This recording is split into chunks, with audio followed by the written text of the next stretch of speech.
You are told that grief is a luxury you cannot afford, black man. You hear it in hushed tones and see it in steely gazes. Tears are unmanly. Weakness is betrayal. They taught you to seal your wounds behind bulletproof resolve, to stand so tall that no crack of sorrow may show. But you are not a statue carved from granite.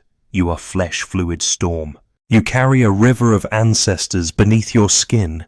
Each emotion a hidden current that shapes your world. That river is blocked, and the dam is failing. You wear strength like iron armor, black man believing hardness will protect you. Yet every piece of iron heated, beaten, hammered bears fractures unseen until it shatters under pressure. Softness isn't weakness. It's the only thing strong enough to hold complexity. A sword must be tempered in fire and water. Neither alone would forge its edge. You were tempered, black man, but never permitted to cool. Such incomplete forging leaves your heart brittle with unspoken pain. You learned that to grieve is to admit defeat. They wanted you undefeated, an invincible icon in a world that feared your limits. They named your tears criminal and your sorrow a threat. But history's greatest warriors, Viktor Frankl among them, knew that surrendering to suffering could liberate you from its chains. Nietzsche declared that one must still have chaos within to give birth to a dancing star. Yet chaos without release becomes a prison that even victory cannot unlock. Imagine a vast colosseum, crowds roaring your victories, celebrated while inside you crumble. Each cheer is a stone added to the walls around your heart. Each triumph hides the sediment of unaddressed grief, until your inner arena floods and your grand strengths become your greatest threat. How long can you endure the weight of silent waters rising within? At night, when the city sleeps and neon shadows drape your lonely sidewalk, your mind becomes a carnival of echoes. You replay lost conversations, mourning voices that are gone but never silenced. Their words skid across your skull like raindrops on pavement, each memory a mirror fracturing your composure.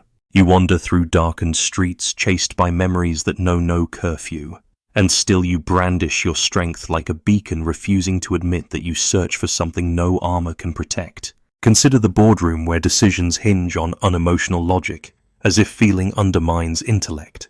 You swallow the taste of salt in your own mouth, convinced that any crack of vulnerability will cost you respect. You hold your breath in meetings when your heart aches at news of another loss, another brother felled by violence, another friend lost to despair. You compartmentalize, black man, stacking your pain in grey folders you never open. But grief is not paper. It is wildfire. Uncontained, it devours. In classrooms and barbershops, they whispered, "Choke up, don't fall apart." They made you believe that control was the same as completeness. Yet real control comes from understanding your depths, not from silencing them. As Jung suggested, one does not become enlightened by imagining figures of light, but by making the darkness conscious. But you never marched into your darkness. You built a roadblock instead. Black man, look at the map of your soul. There is a road marked forbidden, the path of grief. They painted it in warning colors, red for shame, black for despair. But that path bends into valleys of understanding, meadows of memory, rivers of remembrance. Without traversing it, you remain trapped on a plateau of denial. You are at the edge of a precipice, wondering whether to leap or withdraw.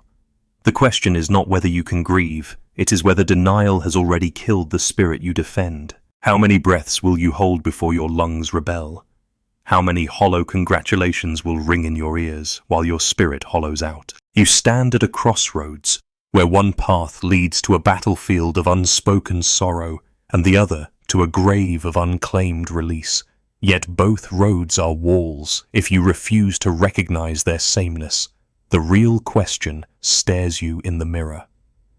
Black man, what will you do when the dam finally bursts? You were taught to be stoic, black man, as if history demanded your heart be sealed. Centuries of enslavement and systemic brutality insisted that emotion be a luxury. You inherited a blueprint where tears were erased and sorrow was a silent crime. That blueprint is an invisible plow, turning fertile soil of feeling into barren fields. Without knowing it, You've been tilling denial for generations. Psychologist Brené Brown found that vulnerability is the birthplace of innovation, creativity, and change. Yet you were schooled in the opposite: vulnerability is folly, a doorway to exploitation. Society carved out a space labeled black man, then grafted onto you an image of ironclad endurance. That image was a mask, an external script written by fear, prejudice, and power. You learned to recite it perfectly, never pausing to question who wrote your lines. Carl Jung warned that the shadow is a moral problem that challenges the whole ego personality. Your shadow is collective, etched by the weight of historical injustice and the echo of ancestors who could not speak their grief. When you repress, the shadow doesn't vanish, it festers. It becomes a phantom that guides your choices, whispering that grief will brand you weak, unworthy of love or leadership. Data from the American Psychological Association shows that black men underutilize mental health services at twice the rate of white men, often because they fear being perceived as unstable. You internalize that fear. You tell yourself that grief counseling is not for you. In philosophy, Nietzsche declared, "He who fights with monsters should look to it that he himself does not become a monster." You battle daily forces, racism, microaggressions, economic pressure, and you fight with every ounce of toughness. But without acknowledging your grief, you risk becoming a monster to yourself. Your religious teachings often preach perseverance under trials, and you took that to mean hiding tears. Faith communities taught you to count it all joy even in suffering. But Viktor Frankl taught that meaning emerges through facing suffering. Meaning is the path that runs through the valley of grief. Historical narratives rarely show the black man mourning.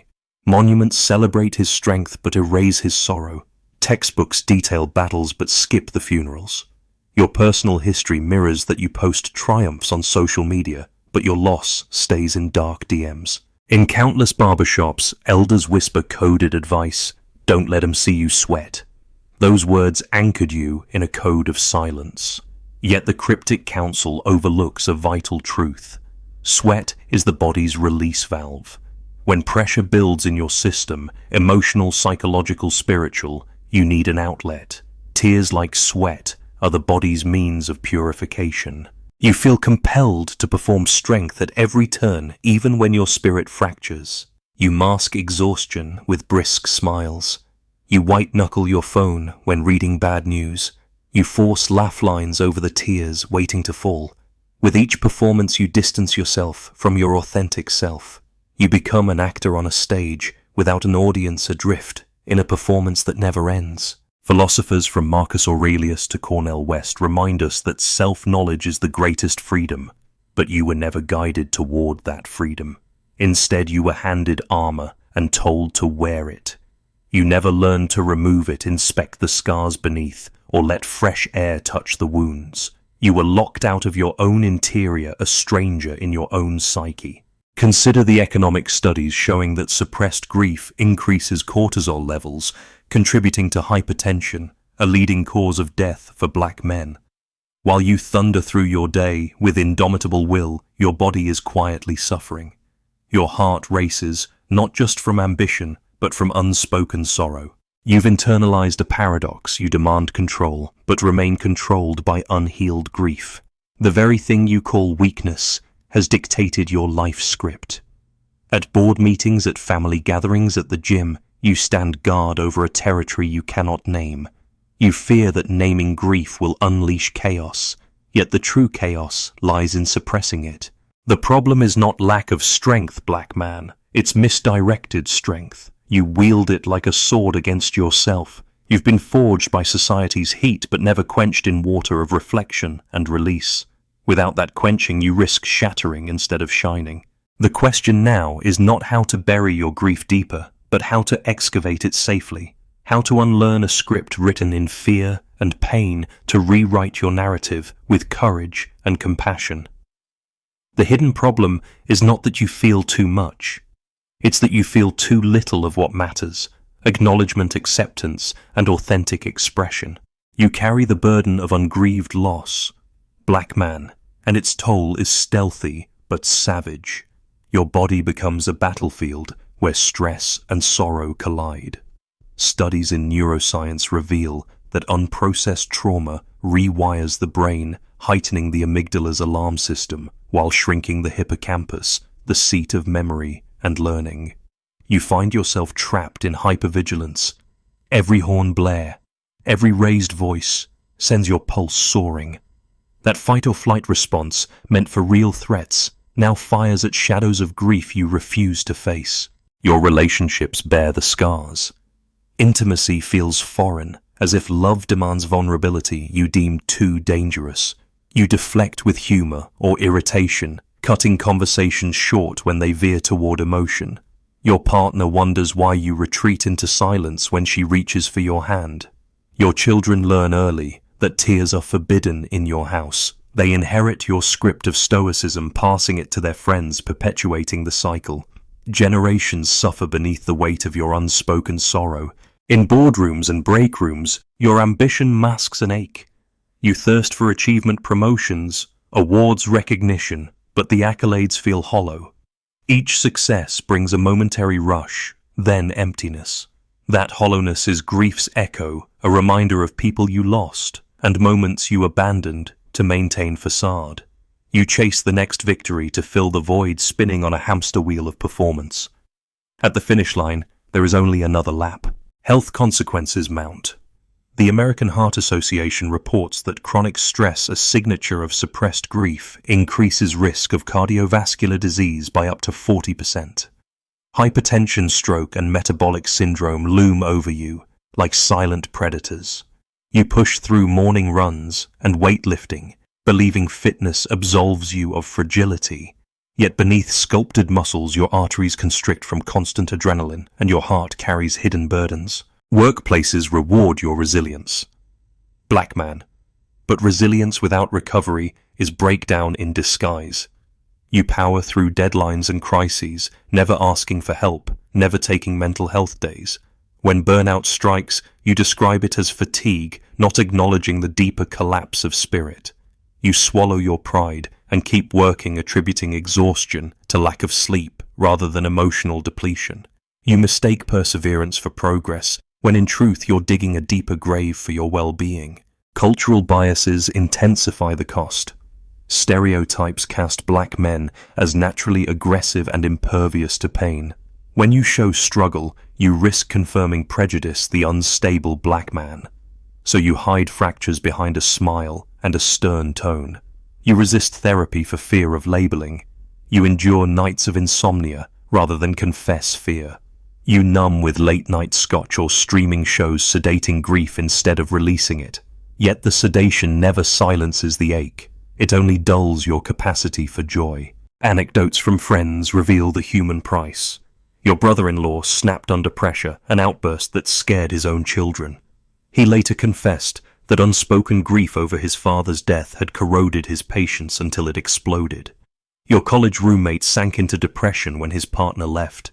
He handled it alone, convinced that asking for help was unmanly. He nearly lost his job before seeking therapy. You saw them both rebuild stronger for having named their pain. Yet you hesitate, fearing your own confession will shatter what's left. Career trajectories bend under unexpressed sorrow.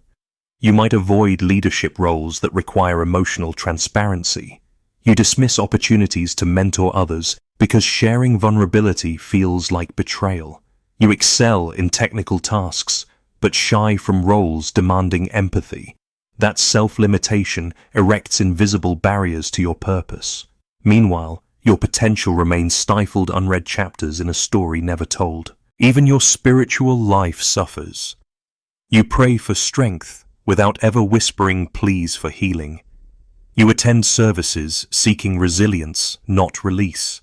You interpret sermons about overcoming trials as mandates to suppress grief, rather than invitations to bring sorrow into sacred space. You carry your burden into pews, believing that faith demands endurance, not expression. Yet the truest faith, Frankl reminds us, is the search for meaning through suffering, not denial of it. Community gatherings can mirror your internal landscape. In barbershops and fraternities where bonds form over shared struggle, emotional candor is rare. You swap jokes about women and work, but avoid conversations about tears or fears. You offer brotherly advice.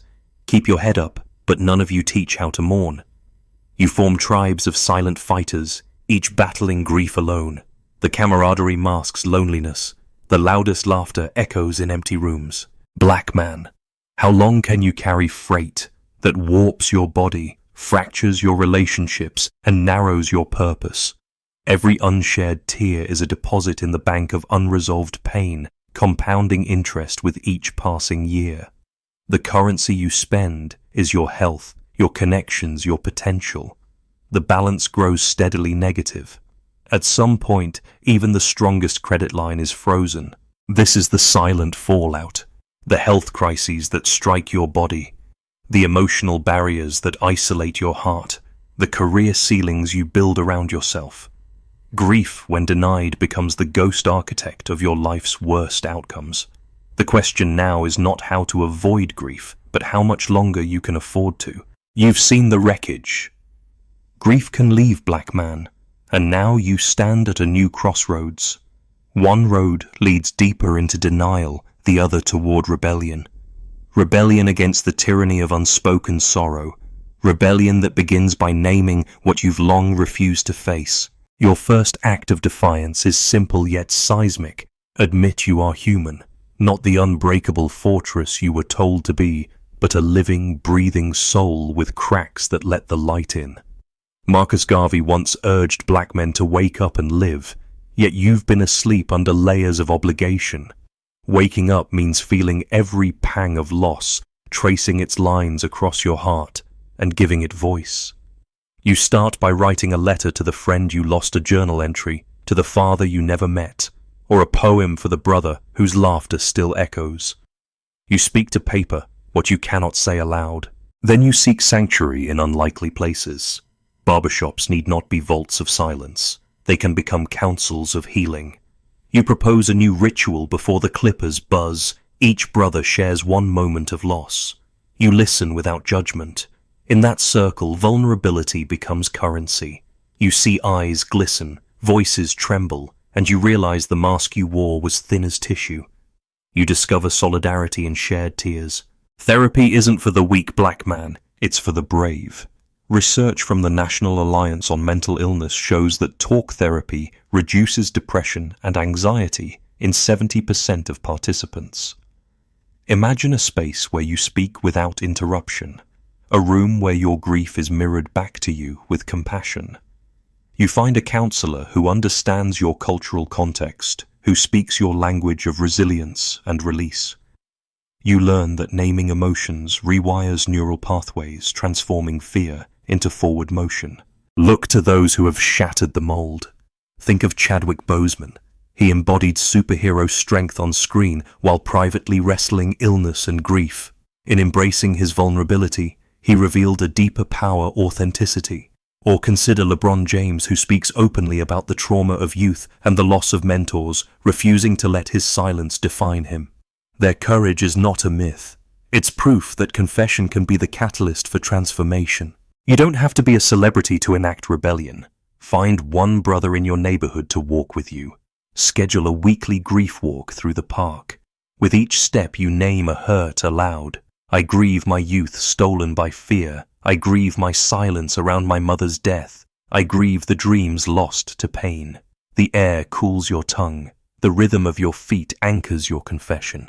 In motion you release what has weighed you down. Reframe your narrative. Strength is not the absence of tears, but the ability to cry and carry on. Nietzsche's Amor Fati teaches that we must love our fate, including its tragedies. Embrace every scar as part of your story, not as proof of deficiency. You stand in front of the mirror and affirm, I am strong because I grieve. Say it until your lips grow weary, until your reflection no longer startles. Invite community into your rebellion. Host a small gathering, a grief and growth circle where black men share losses and lessons. Bring music that moves you. Nina Simone's Lament for Change. Marvin Gaye's Plea for Understanding. Let the chords stitch your wounds with sound. Speak the names of those you miss and watch the space between you fill with understanding. Through collective mourning, you build bridges out of silence. Challenge old paradigms at work.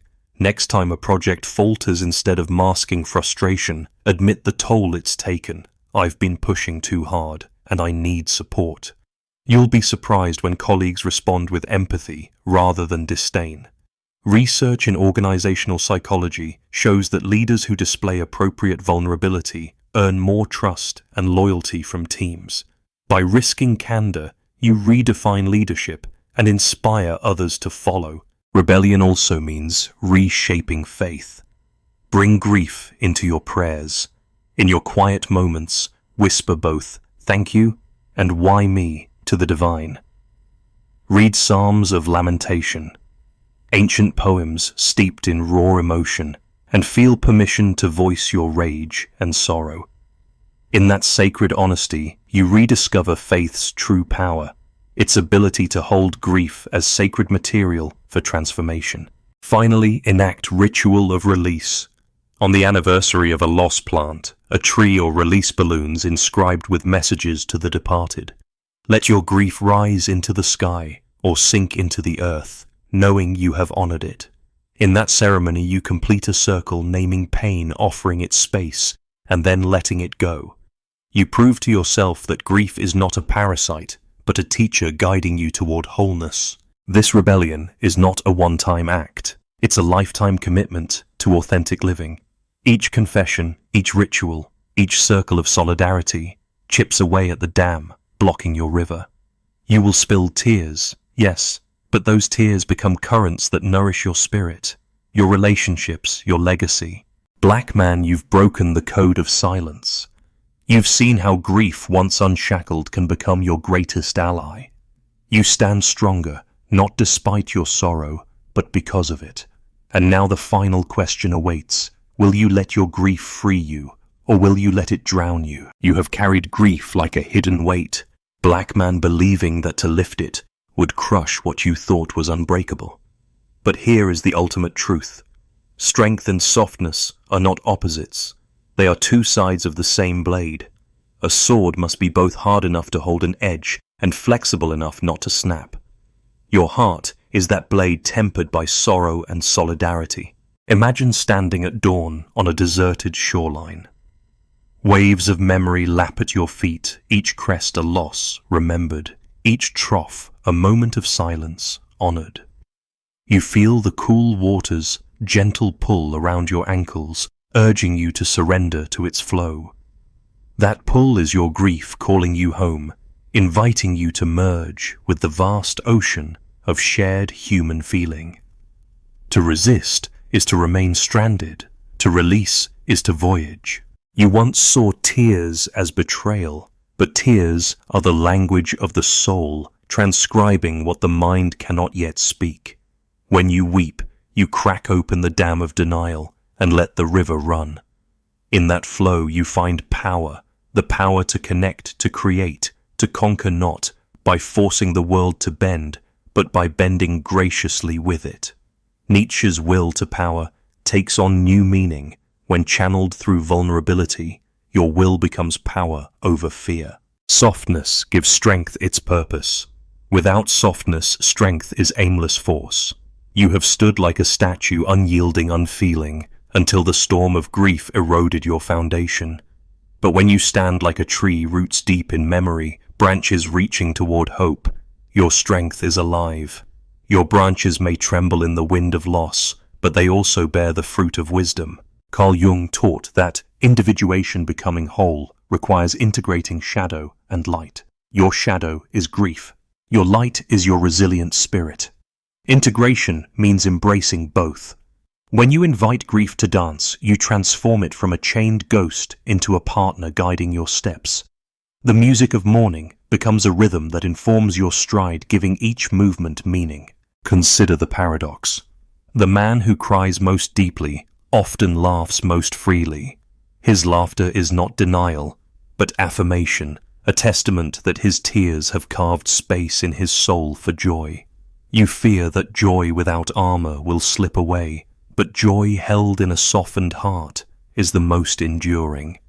It is a gem polished by sorrow's friction and made brilliant by depths. Strength used without softness becomes tyranny. You have seen leaders who wield power without compassion, leaving destruction in their wake. But you, black man, are called to a higher standard, to lead with empathy forged in your own suffering. When you show your scars, you become a beacon for others trapped in their dark. Your vulnerability invites theirs, creating a tapestry of collective healing. Picture your life as a vast manuscript, the early chapters brimmed with conflict and denial, sentences tightened by fear. Yet the final chapters remain unwritten. You now hold the pen. Will you script an ending where sorrow is buried, leaving your narrative flat and lifeless?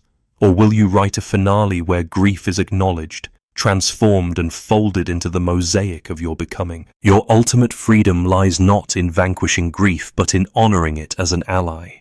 Grief sharpens your empathy, deepens your courage, and roots you in authenticity. It reminds you that nothing mortal lasts forever, and that makes every moment precious.